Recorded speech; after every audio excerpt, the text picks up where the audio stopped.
A very good morning and welcome to Breakfast News on Rajya Sabha Television. Of course, our focus today is on Budget 2017-18. Our Finance Minister Arun Jaitley is all geared up to present the Union Budget today. However, with the passing away of former Union Minister E. Ahmed, there is a big question mark on whether budget will be presented today or not. Well, that is our top focus. We, however, keep looking at the expectations and also what to look forward to in this half an hour. Let us start with the headlines. Finance Minister Arun Jaitley to present Union Budget 2017-18 today. For the first time, the presentation will see a change in the budget cycle and also a merger of the general budget with the rail budget.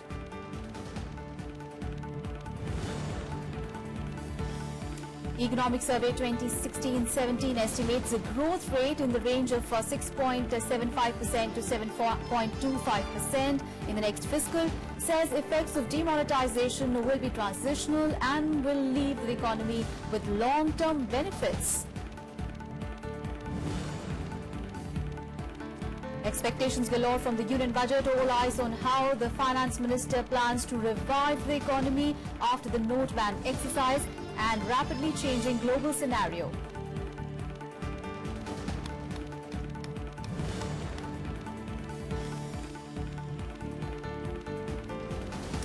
Focus on the farming community, income tax rates and incentives for digital economy. Experts say the budget offers a range of opportunity for the government.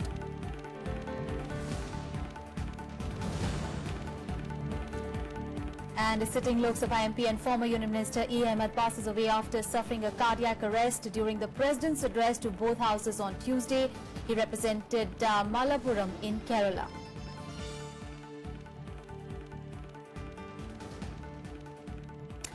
Well, our top story this morning, former Union Minister and Indian Union Muslim League leader E. Ahmed passed away early morning today after he suffered a cardiac arrest in the Parliament yesterday. Well, 78-year-old sitting MP from Kerala's Malappuram constituency collapsed during the President's joint address at the start of the budget session. Now, he was rushed to the Ram Manohar Lohia Hospital where he passed away at 2:12 a.m. Now, Congress President Sonia Gandhi, Party Vice President Rahul Gandhi, leader of the opposition in the Rajya Sabha Ghulam Nabi Azad, they all rushed to the hospital late on night and met Ahmed's family. Well, the former leader's body will be taken to Kerala later today. All right, PDT Acharya is a constitutional expert. He's joining us on the phone line. Very good morning, sir. Very sad news coming in, but as far as budget session of Parliament is concerned, today the budget presentation is to happen. But with this development, what do you expect? It's a very sad thing that he has passed away. I have had very long association with Ahmed Sahib, so I feel extremely sad that he is passing away. Now, the question about adjourning the House, that is a convention which has been followed by the Houses for a very long time. That when a sitting member dies, either in Delhi or outside Delhi, the House or the House is adjourned as a mark of respect, adjourned for the day. Now, today being the day of presentation of the budget, yes, of course it has presented a slightly ticklish problem. But of course the leaders of political parties and the government can sit together and find a way out. I would suggest that, the House can meet in the morning as usual and pass an obituary reference and adjourn till 5 o'clock, and at 5 o'clock the budget can be presented. Because the idea behind adjourning the House is to enable the members to pay their respects to the departed leader. Yes. So that it can happen during the day, and at 5 o'clock perhaps the budget can be presented. In fact, the budget used to be presented at 5 o'clock in the past. So that is one option which can be considered. Otherwise, of course, as usual, as per the convention which has been followed till now, the House can adjourn for the day and the budget presentation can take place tomorrow, or if the budget presentation, of course, if they think that the budget presentation should take place as per schedule, then that is a different thing. But otherwise, this option of adjourning the House during the day and meeting at 5 o'clock to present the budget may be a better option. All right. Sir, has there been a previous precedence that, that can be looked up to? No precedence, I don't remember any occasion when such a thing happened on the day of presentation of budget. I don't immediately remember. That's it. All right, sir. Thank you so much for joining us and sharing your perspective on that story. My colleague Vishal Raya is also now joining us on the phone line. Vishal, now what are your sources telling you there is very likely that the budget presentation might be postponed for tomorrow? What are your sources telling you there? Well, you're right. In fact, this is a very important, development which has taken place over the night. And in fact, there is an official statement from the government which is yet to come. It is for the government to go ahead and take a final call as to how it will, pan out from here. Because indeed, there are, no specific rules laid down in the Constitution or in the rules and procedure book of the conduct of business for both houses. That's either Lok Sabha or Rajya Sabha. In fact, there is a convention, and based on the convention, we have seen in earlier situations also, whenever there has been a sad demise of a sitting member of Parliament, the respective house, that is the member belonging to that particular house, adjourns for the day after paying respects to the sitting member. And if the demise is that of a senior constitutional functionary such as the Chief Minister or an higher authority, then both houses are adjourned for the day. But today is the budget day, a designated day, and there are a number of preparations which take place before the budget document is placed on the floor of the House today. And indeed, there are several intricacies involved before taking a final call. So obviously it will depend upon how the government wants to go ahead and what are the views of the opposition parties as well. Absolutely. Because this is going to be a combined exercise. It is the budget day. Usually the budget is presented at 11 a.m. in the lower house, and after the budget speech gets over and a short break after that, the same document is tabled in the upper house, and then the house is adjourned for the day. So usually this is the procedure which is followed, and this is around this takes around 2.5 hours. But if at all this does not happen, then the government will have to find a way out as to how can it present the budget tomorrow. Although there are several suggestions coming in as of now. In fact, from the constitutional experts, one of them says that the budget can be presented at 5 p.m. Remember, quite a few decades ago, that was the time when the budget was presented at 5 p.m. That's a tradition which was, borrowed from the British Parliament. But we do not follow that tradition anymore, and it is going to be 11 a.m. or not, or will the government go back to the British tradition and pay respects to the departed leader in the day and present the budget at 5 p.m. in the evening? That's one option. The second option is to postpone the budget presentation for tomorrow. And there is a third option as well, which the constitutional experts say can be deployed by the government, and that is that the budget can be tabled in the House today by the Finance Minister, and after paying the respects, the House can be adjourned, and if at all required, and if that is obviously been the tradition, the Finance Minister give his budget speech. Right, number of options really before the government as well as the opposition. Well, my colleague Sham Sundar is also on the phone line. Sham, what is the latest that you're getting on this? Any details on what talks are on and what is the consensus at the moment is appearing to come out of the talks?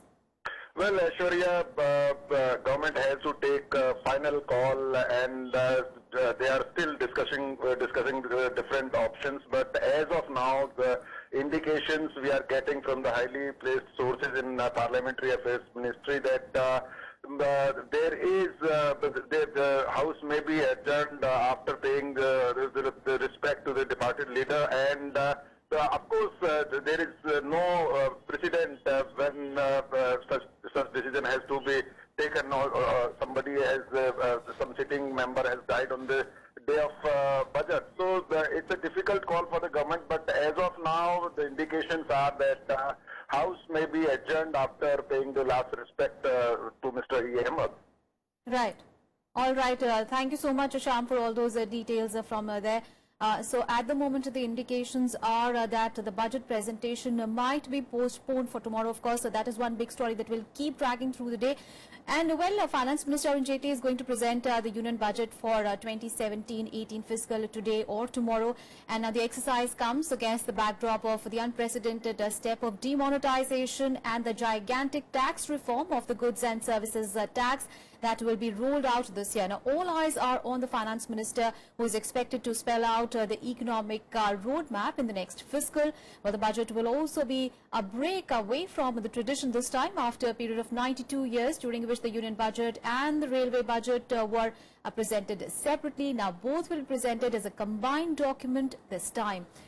The other notable fact is that the timing of the presentation, which has been, of course, postponed to 1st of February, that is today.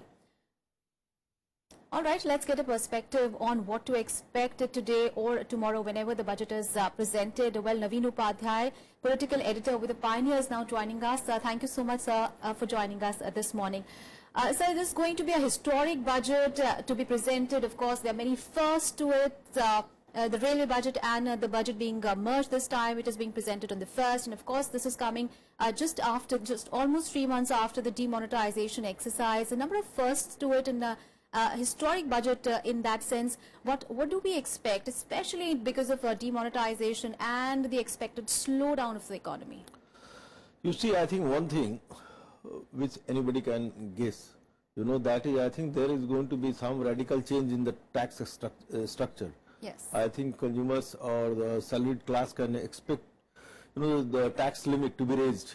That is must, because if the government wants to deal with the effect of the demonetization, they will have to give more money in the hands of the consumer so that he can consume, and then the industry and the related segments can go up.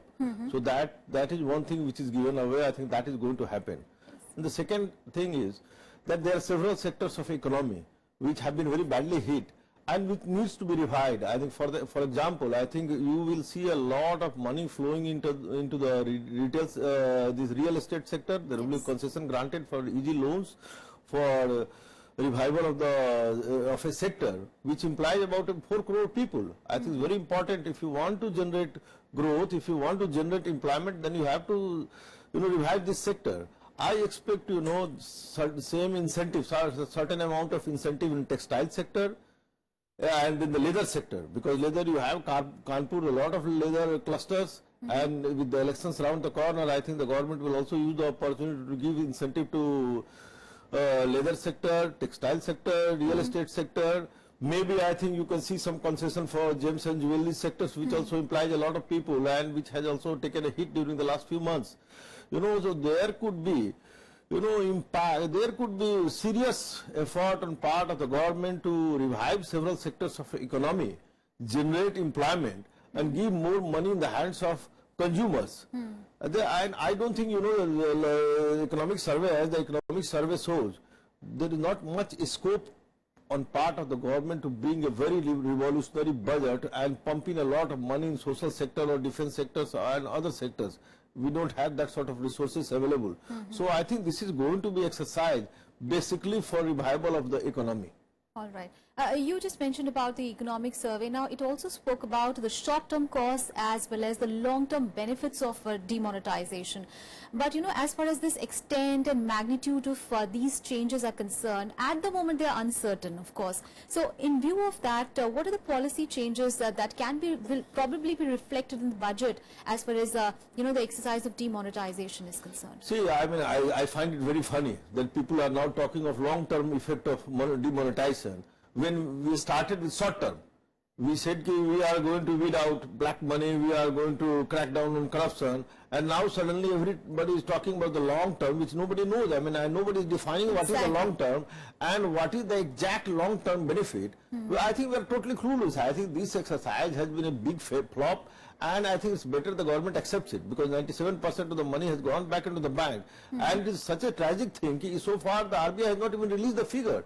So how do you make any assessment of what has gone wrong and what is the impact on the economy? Absolutely. So you see, I think and now to cover up the whole thing, I personally feel that there will be, you know, the government's thrust on cashless economy. I think that will get some boost in the budget, which rightfully it should get.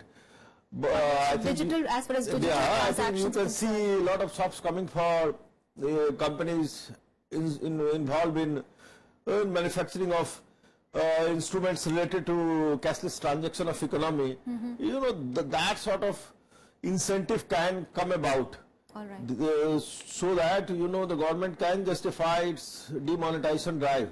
Right. But other than that, I don't see how can government, you know, positively translate the whole demonetization exercise into this budget. All right. Sir, you stay with us. We'll just come back to you.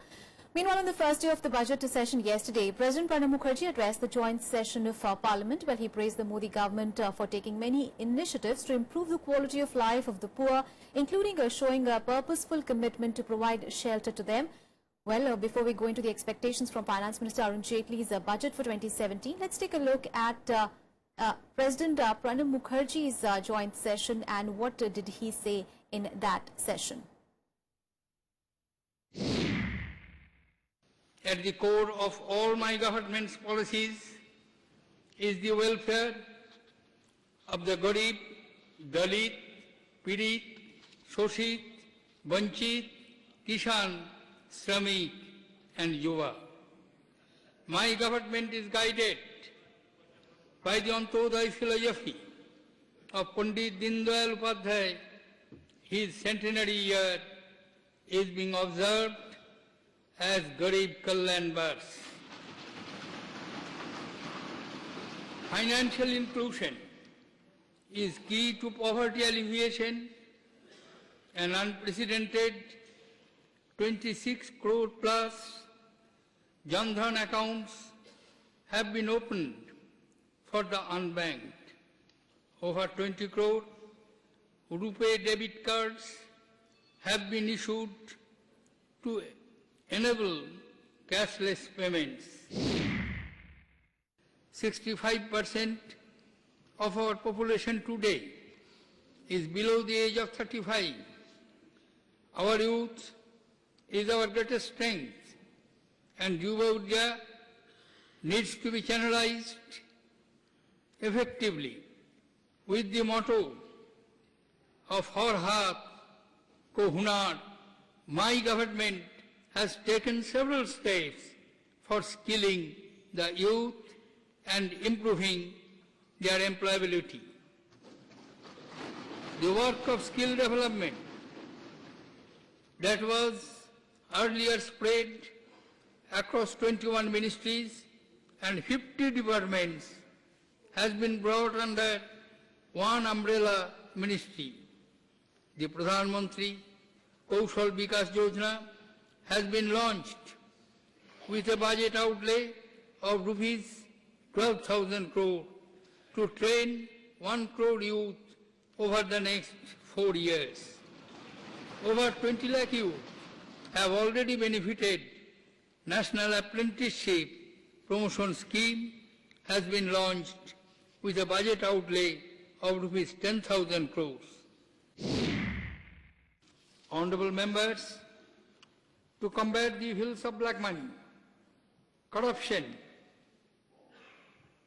counterfeit currency, and terror financing, the government took the decision on 8th November 2016 to demonetize all 500 and 1000 rupee currency notes. My government's very first cabinet decision was to set up an SIT on black money. The passing of black money, undisclosed foreign income and assets, and imposition of Tax Act 2015, Benami Transactions Prohibition Amendment Act 2016, amendments to treaties with Singapore, Cyprus and Mauritius to prevent misuse of provisions in such treaties for tax evasion. Taking forward the concept of cooperative federalism through one nation, one tax, one nation, one market, both houses of parliament passed the Goods and Services Act. 17 states governed by political parties across the political spectrum ratified these in a record 23 days. My government is thankful to the GST Council for working to resolve outstanding issues. India has been widely acclaimed as a bright spot in the global economy at a time when global growth has been slow. The rate of inflation, the balance of payments, current account deficit, and the fiscal deficit have been consistently reduced since 2014. Foreign direct investment and foreign exchange reserves have reached record levels. My government welcomes a constructive debate on simultaneous conduct of elections to Lok Sabha and the State Legislative Assembly. Funding of election to eradicate the misuse of money power also needs to be debated. My government would welcome any decision taken by the Election Commission in this regard after consultations with political parties. And the government yesterday tabled the Economic Survey 2016-17 in Parliament. Well, the survey projects the economy to grow in the range of 6.75% to 7.25% in the next fiscal. Well, the survey says that while demonetization will affect growth in a short run, it will have long-term benefits. Union Finance Minister Arun Jaitley tabled the Economic Survey 2016-17 in Parliament on the first day of the budget session. Survey 2016-17. Prepared by the Chief Economic Advisor in the Finance Ministry, Arvind Subramanian, the survey says that demonetization will affect growth rate by 0.25% to 0.5%. It, however, emphasizes that the adverse impact on GDP growth will be transitional. The Economic Survey sees fiscal windfall gains from the Pradhan Mantri Garib Kalyan Yojana and low oil prices. It pegs agriculture sector growth rate at 4.15% in 2016-17, significantly higher than the 1.2% in 2015-16. Growth in the industrial sector has been estimated to moderate to 5.2% in 2016-17 from 7.4% the previous financial year. The service sector is estimated to grow at 8.9% in 2016-17. बहुत सारे domestic uncertainties भी हैं. We have to see how demonetization plays out. और externally भी काफी मतलब the world is very different. I think we don't know exactly कल NAFTA में क्या होगा, कल US-China relations में क्या होगा. So इतनी सारी uncertainty है that I think we should reflect that in our forecasts. The survey also prescribes cuts in individual income tax rates and real estate stamp duties. It says income tax net could be widened gradually by including all high income earners. It, however, cautions against efforts to collect taxes on disclosed and undisclosed wealth that could lead to tax harassment. Operation Clean Money, and in Hindi It is called Swachh Dhan Abhiyan. Swachh Dhan Abhiyan. It is just the name of the programming software which will be used to get answers on all the deposits which are made. And after getting all the preliminary answers from people, then only, if the need be, we would be taking legal action against those people. The survey underscores the need for fiscal prudence for both centre and the states for fiscal health of the economy. It also pointed out that Universal Basic Income Scheme is an alternative to a plethora of state subsidies for poverty alleviation. The economic survey is the annual government report that also sets the tone for the general budget. Finance Minister Arun Jaitley will present the annual budget on Wednesday amid growing expectations that he will unveil measures to raise spending power and revive investment cycle. Kriti Mishra, Rajya Sabha TV. All right, Mr. Naveen Upadhyay, the political editor with the Pioneer, is with us in the studio. Sir, now as far as the economic survey 2016-17 is concerned, it does not really present a very bright and rosy picture of the next fiscal 2017-18. And, while it does talk about certain positive aspects, it also talks about certain risks, as far as it also, like the trade tensions, rising oil prices, and also increasing protectionism that we are seeing. In view of these, these challenges really that we have, it will be really a challenge for the finance minister to make sure that the growth revival is continued.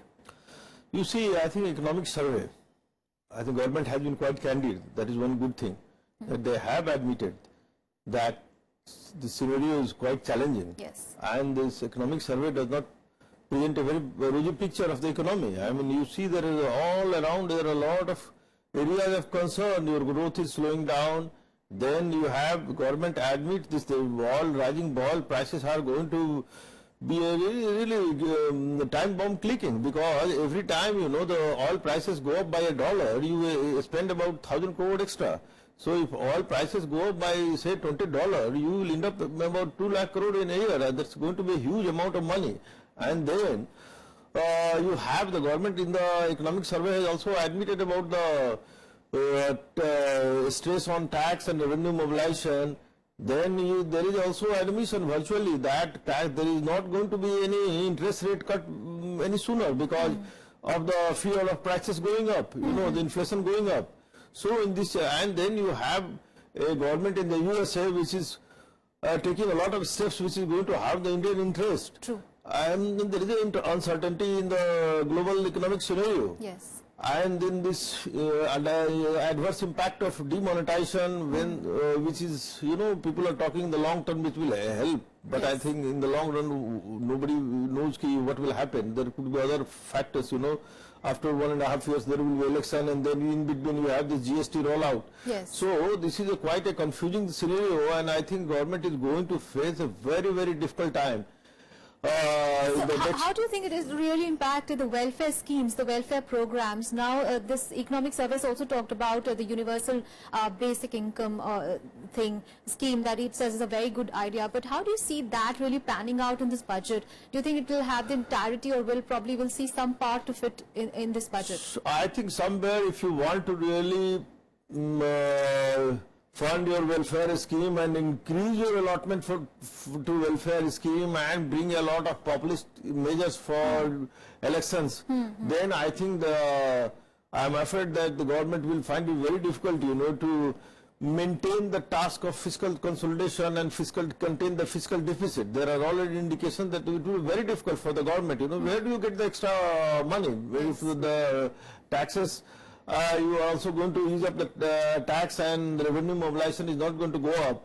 So I think it's going to be a very, very difficult task. This is going to be a very tricky budget for Mr. Arun Jaitley, and I think the entire country, the poll-bound states, Yes. and the world is looking at this budget, how he meets up with this task. All right, so huge expectations Yes. really as Arun Jaitley is going to present. Because you see, last 2.5 years they had this cushion of falling oil prices. Yes. That has disappeared. Yes, So indeed. now this is a very, very difficult situation this time. Yes, indeed, a lot of expectations, and all eyes will Yes. be on him today or probably tomorrow to how to manage with the Yes. demonetization as well as the slowing of growth rate, how to manage the economy. Thank you so much, sir, for coming in this morning and sharing your perspective on the budget 2017-18. And with this, we come to an end of this special bulletin on budget 2017-18. Of course, we'll be keep getting you all the updates on what about the presentation of the budget. Will it happen today or probably in the evening or tomorrow? All the details will continue to pour in. But that's it from me and my team. Thanks for watching.